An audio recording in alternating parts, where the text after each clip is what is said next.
Olá! No Investe Amazônia de hoje você vai conferir a segunda parte da entrevista com o superintendente da SUFRAMA, Marcelo Pereira, onde nós conversamos sobre esse projeto de desenvolvimento regional de sucesso, sobre o Polo Industrial de Manaus, que gera emprego e renda para milhares de famílias e muito mais. E o que o senhor pode nos contar em relação ao futuro da indústria, né? O que se pode esperar este ano? Bom, no mês de fevereiro nós fomos chamados em Brasília para discutir estratégias de reindustrialização do país. E uma das funções que o governo federal quer implantar a partir do ano de 2023 é uma nova estratégia de industrialização do país. E há dois pilares muito importantes. O primeiro pilar é uma industrialização com tecnologia. E aí a gente vai numa pegada onde quanto mais tecnologia, menos emprego. Mas só que esse emprego que deixa de acontecer dentro do chão de fábrica não necessariamente significa que a gente vai deixar de empregar no distrito. Observa, ao longo do tempo a gente tem se tornado um polo industrial altamente tecnológico. Mas nem por isso a empregabilidade do polo caiu. Por quê?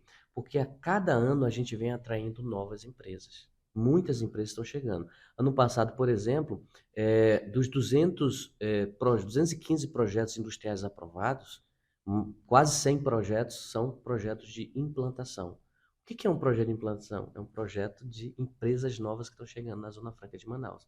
Então, quero dizer que ser tecnológico não significa que a gente vai empregar menos.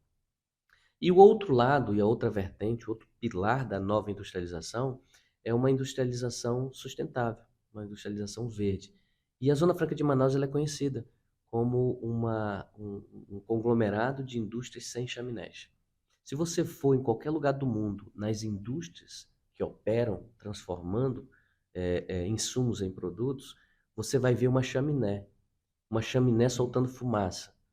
Eu estive no Japão em 2019, o que mais a gente viu foi indústria soltando fumaça. Inclusive, esse era o ponto que eu ia destacar, né? A próxima pergunta, que é a indústria verde. Isso. A nossa indústria, ao longo dos últimos 30 anos, ela veio se adaptando às políticas ambientais. Afinal, nós estamos no meio da floresta amazônica. Nós estamos a 1.500 quilômetros da foz do Rio Amazonas. Quem podia imaginar há 50 anos atrás, 56 anos atrás, que nós teríamos um polo pujante com quase 500 indústrias? É um local ímpar no globo. Dificilmente você vai encontrar no mundo um lugar tão restrito com tantas indústrias instaladas.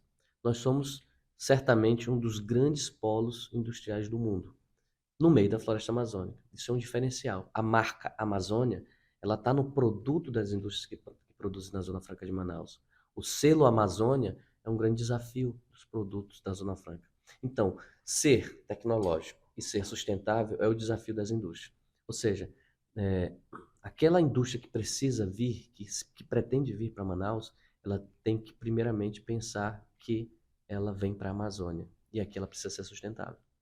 E se a SUFRAMA fosse de um tamanho de um país, qual país o senhor associaria à SUFRAMA, né? Pelo que ela produziu, né, faturou, equivale a qual PIB, né? Quais são as vocações industriais, quais são os planos com essa tendência de ESG também, que é a linha de atuação também do Investe Amazônia Brasil?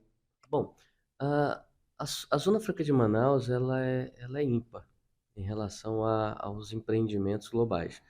Mas, em termos de tamanho, nós temos, por exemplo, somos maiores que Luxemburgo, maiores que Malta, maiores que muitos países europeus.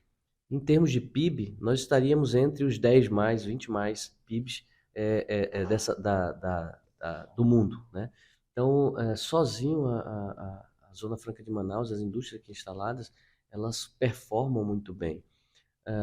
A Zona Franca de Manaus, ela é para pequenas empresas e pequenos conglomerados, mas ela também é para as grandes empresas. As grandes marcas mundiais e globais estão aqui, estão na Zona Franca de Manaus.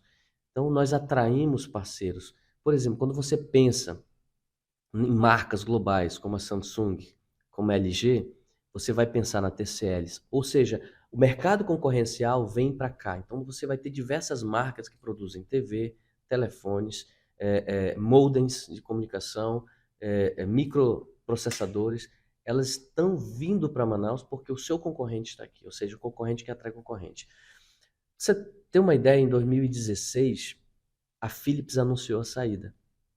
Ela anunciou que ia embora porque os produtos dela, os processos produtivos já não estavam performando e ela teve diversos motivos. A decisão global da empresa foi partir.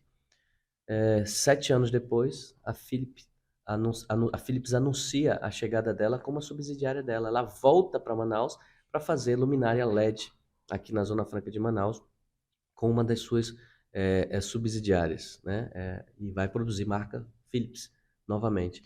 Então, a Zona Franca de Manaus, ela volta a ser o destino de grandes empreendimentos. Então, o PIB do estado do Amazonas está entre os maiores no Brasil e tudo basicamente graças a esse conglomerado que aqui está.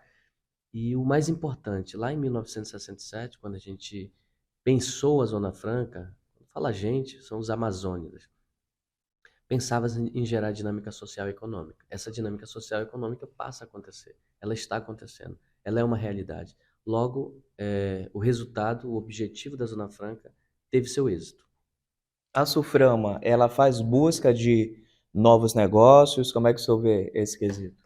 Nós temos um setor, que é o setor de atração de investimentos, a Cogin, trabalha com comércio exterior. Nós temos também a CGPRI, que é o setor de análise de projetos industriais, que atua diretamente na atração de investimentos através da aprovação dos projetos. Mas a gente tem um mecanismo, Haroldo, muito importante que não pode ser esquecido. Tá? O Estado, ele trabalha na atração, nós temos uma agência, que é a Apex, que trabalha na atração de investimentos para o país, mas existe um segmento profissional que ele é muito importante, ele não pode ser esquecido, que são as consultorias econômicas, os escritórios de consultoria que se instalaram. Lembre você que eu falei agora há pouco que uma planta industrial ela ativa setores, e o setor de serviços é um deles. O setor de serviços de consultoria, ele é o grande responsável para atrair investimentos. Quando uma indústria resolve vir para Manaus, ela busca muitos dos escritórios que aqui se instalaram. Escritório de Direito, escritório de Economia, escritório de Engenharia. Esses escritórios dão o cartão de visita da Zona Franca.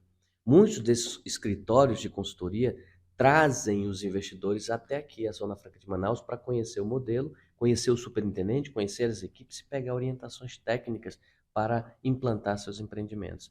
Então, nesse momento, quando a gente fala em atração de investimento, eu entendo que a crítica local, a imprensa local não pode esquecer que há um setor de serviços que se formatou ao longo de 56 anos para servir de apoio. Não é o setor público, é um setor privado que hoje serve de apoio para a atração de investimentos. Seria uma pauta muito importante você falar com essas consultorias também. Com certeza. Superintendente, quero agradecer a sua participação aqui no Investe Amazônia e, é claro, também parabenizá-lo, né, pela sua atuação. A gente acompanha os resultados positivos que a Zona Franca, a Suframa, tem colocado em destaque o Polo Industrial de Manaus. Resultados satisfatórios. Então, parabéns e muito obrigado por ter aceito o convite do Investe. Muito obrigado, Investe Amazônia. A gente vai estar à disposição. Eu só queria lembrar, dia 24 foi um dia histórico, dia 24 de março. Foi talvez, certamente, a maior reunião do Conselho de Administração. Nós colocamos os 5 estados no Conselho, nós colocamos a bancada federal do estado do Amazonas praticamente todo, nós colocamos governadores das capitais, prefeitos de capitais, trouxemos o vice-presidente. Naquele fim de semana nós tivemos 5 ministros do governo Lula em Manaus. Então é uma data para guardar para a história. Esperamos que seja o estopim de um ano de progresso, um ano de sucesso, um período de muita abundância para a Zona Franca de Manaus. Obrigado, agradeço também a sua companhia.